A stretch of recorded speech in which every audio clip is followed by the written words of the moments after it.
बिस्मिल्लाहिर्रहमानिर्रहीम। मैं हूं मुनव्वर सत्ती। आज की वीडियो में हम 4 खबरों के ऊपर तबसरा करेंगे। सबसे पहले ब्रेकिंग न्यूज़ जो अभी आई है वो सदर पाकिस्तान ने आरिफ अलवी साहब ने 6 नवंबर की आम इंतखाबात के लिए तारीख तजवीज़ की है और इलेक्शन कमीशन से कहा है कि वो सुप्रीम कोर्ट से रजू करें और 90 दिन से 1 दिन कबल ये इलेक्शन का इनेकाद यकीनी बनाया जाए। दूसरी खबर, डेरा इस्माइल खान के एडिशनल सेशन जज ने डेरा इस्माइल खान की मकामी पुलिस के एक SHO को 3 साल की सज़ा सुनाई है कि वो बगैर वारंट के किसी शहरी के घर क्यों दाखिल हुआ। ये बड़ी खुशाइन खबर है। तीसरा जो हमारा मौजू आज का होगा वो इमरान खान साहब की जो जेल में समाअत हुई है, अटक जेल में, उसमें के जज ने 14 रोज़ा खान साहब का जिस्मानी रिमांड दिया है और FIO को हदायत की गई है कि 26 सितंबर तक अपना जो चालान है वो पेश किया जाए ताकि इस केस को बाकायदा ट्रायल किया जा सके। मेरा ख्याल है कि ये मेरा ज़ाती तजिया ये है कि जज साहब जो हैं वो तोशा खाना वाले जज से भी ज़्यादा जल्दी में हैं और जहाँ रिलीफ बनता है वो तो देते नहीं है, ज़मानत की तारीख तो सुनते नहीं हैं। अलबत्ता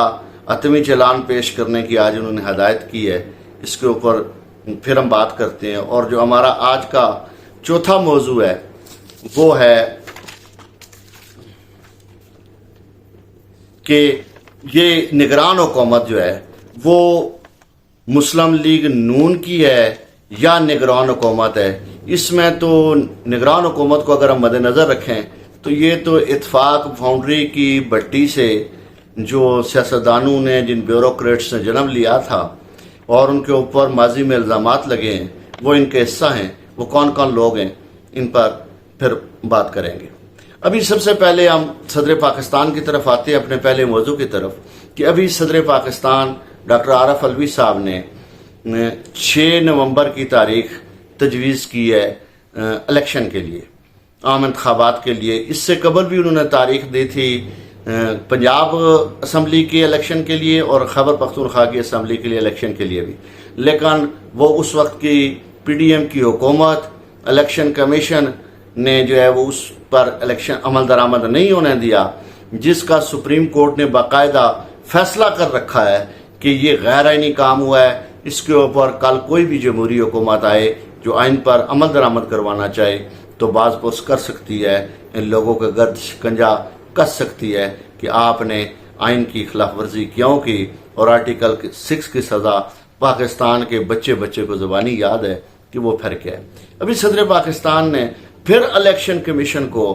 याददहानी करवाई है कि अगर उनके फ़राइज़ याद करवाए हैं कि अगर आइन की तरफ आपने जाना है तो आप जो है वो 6 नवंबर को ये 90 दिन असम्बली तहलील आने के 1 दिन पहले, ये नहीं कि ये 7 नवंबर को 90 दिन पूरे होने, तो 6 नवंबर को उन्होंने कहा है कि आप ये इलेक्शन करवाएं। और याददहानी करवाई है इलेक्शन कमीशन के अरकान को, चीफ इलेक्शन कमिश्नर को, जिसे जो चारों का मिल के कम्बिनेशन बन के इलेक्शन कमीशन बनता है, कि अगर आपको अमेरिका और बरतानिया के सफ़ीरों की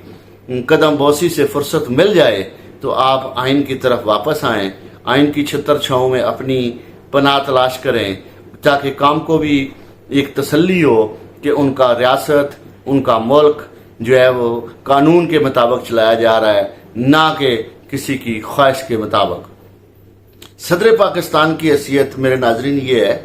कि आप देखते हैं कि जब पार्लिमानी साल का आगाज़ होता है और जॉइंट सेशन से सदर ममलकत खिताब करते हैं, और अगर वो सदर पाकिस्तान अपने 1 घंटे के खिताब में एक जुमला भी हुकूमत वक्त की पॉलिसियों के खिलाफ बोल दे तो वो हेडलाइन बनता है। इसलिए कि सदर रियासत की अलामत होती है, सदर आइन की अलामत है, सदर जो है वो पार्लियामेंट का एक बड़ा सतून है और इसके बगैर पार्लियामेंट का ही वजूद नहीं है, पार्लियामेंट का तीसरा हिस्सा है। और ये सदर पाकिस्तान ने आज दूसरी बार, एक दफ़ा वायलेशन हो चुकी, एक दफ़ा सदर पाकिस्तान के अहकामात की वायलेशन हो चुकी है कि सूबाई असम्बलियों के इंतखाबात नहीं करवाए गए, जिस पर सुप्रीम कोर्ट फैसला दे चुकी है कि ये गैर आइनी काम हुआ है और ये आइन को जो है वो तोड़ने के मुतरादिफ है, ये आइन की खिलाफ वर्जी है। دوسرا ابھی صدر صاحب نے پھر ان کو یاد دہانی کرائی ہے کہ 90 دن کے اندر الیکشن کرانا آئین کی منشا ہے، آئین کا حکم ہے، اس حکم کی تعمیل ریاست کے ہر باشندے پر فرض ہے اور بنیادی ذمہ داری چیف الیکشن کمشنر کی ہے۔ دوسری جو خوش آئندہ آج بات ہوئی، ہم دوسرے موضوع کی طرف جائیں تو وہ یہ ہے کہ ڈیرہ اسماعیل خان کے ایڈیشنل سیشن جج نے ایک SHO کو اس بنیاد پر 3 سال کی سزا سنا دی کہ وہ بغیر وارنٹ کسی شہری کے گھر اس چھاپے کے لیے کیوں گیا، اس نے چادر اور چار دیواری کے تقدس کو کیوں پامال کیا۔ یہ اس موجودہ ماحول میں، اس موجودہ صورتحال میں یہ بڑا ایک خوشگوار ہوا کا جھونکا ہے جو پاکستانی اس سے بڑی رات محسوس کریں گے اس خبر سے۔ تیسرا جو ہمارا آج کی بات موضوع ہے، اس میں خان صاحب کی 14 روزہ جسمانی ریمانڈ دے کر 26 ستمبر کو جو ہے وہ نئی ہیئرنگ کی ڈیٹ مقرر کی ہے۔ سائفر کیس کے اسپیشل جج نے، جسے آفیشل سیکرٹ ایکٹ کے تحت جو ہے وہ اپائنٹ کیا گیا ہے، انہوں نے ساتھ جو FIA کو ہدایت کی ہے کہ وہ ان 14 دنوں کے اندر حتمی چلان پیش کریں تاکہ اس کیس کو سنا جا سکے۔ تاہم خان صاحب کے وکلاء نے جو ان پر اعتراض آج اٹھایا ہے کہ آپ خان صاحب کی وہ تو سنتے نہیں ہیں ضمانت کی درخواست، اور آپ اس کیس کو ٹرائل کیے جا رہے ہیں اور ٹارچر کیے جا رہے ہیں، ایک بے گناہ کو عدالت میں جو ہے وہ جیل میں بند کر رکھا ہے۔ تو اس پر جج صاحب نے کہا ہے کہ کل اس کیس کو میں سنوں گا اسلام آباد میں، اور ممکن ہوا تو کل ہی فیصلہ آ جائے گا، نہیں تو 1-2 دن میں جس طرح بھی بحث سمیٹی گئی اس میں آ جائے گا۔ تیسرا جو بڑا موضوع ہے وہ یہ ہے کہ نواز شریف کی جماعت پاکستان مسلم لیگ نون، جو 4 دفعہ برسر اقتدار آ چکی، اس ملک کی بنیادیں ہلا چکی، اس ملک کی معیشت کھوکھلی کر چکی، اس ملک سے چوری کو رواج بنا چکی، ڈکیتی اور سیاست برائے کاروبار کو باقاعدہ ایک رواج بنایا، اس جماعت کو اب جب کہ لوگوں کی بددعاؤں سے یہ اترے، لوگ ان کو بددعائیں دے رہے تھے مہنگائی کے ہاتھوں تنگ آ کر، اس کے باوجود جب نگران حکومت آئی تو نگران حکومت نے بھی اتفاق فاؤنڈری کے جو کچے چھٹے ہیں، یا آپ کہیں کہ جو اتفاق فاؤنڈری کے، یا آپ اس طرح کہہ لیں کہ یہ جو اتفاق فاؤنڈری کے ہی چمچے ہیں، ان میں سے جو بدنام زمانہ بیوروکریٹس رہے ہیں، جو ان کے ساتھی رہے ہیں، جو ان کے جرائم میں ملوث رہے ہیں، پتہ نہیں کون سے مفادات سرو کرنے کے لیے ان کو جو ہے وہ نگران کابینہ میں رکھ کر وہ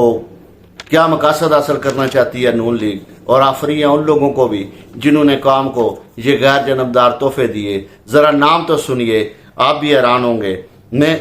ایک ہے عمر سیف، دوسرے ہیں توقیر شاہ، تیسرے ہے عاد چیمہ، اور چوتھا نیا نمونہ انسرٹ کیا جائے فواد حسن فواد۔ یہ چاروں ایک بڑے بھائی جان کے جو ہے وہ چمچے کڑچے ہیں، اور دوسرے چھوٹے جو میاں صاحب ہیں ان کے کڑچے چمچے ہیں۔ تو اس طرح کی اگر نگران کابینہ بیٹھے گی تو پاکستان کے عوام بخوبی جان سکتے ہیں کہ کس طرح کے الیکشن ہونے جا رہے ہیں۔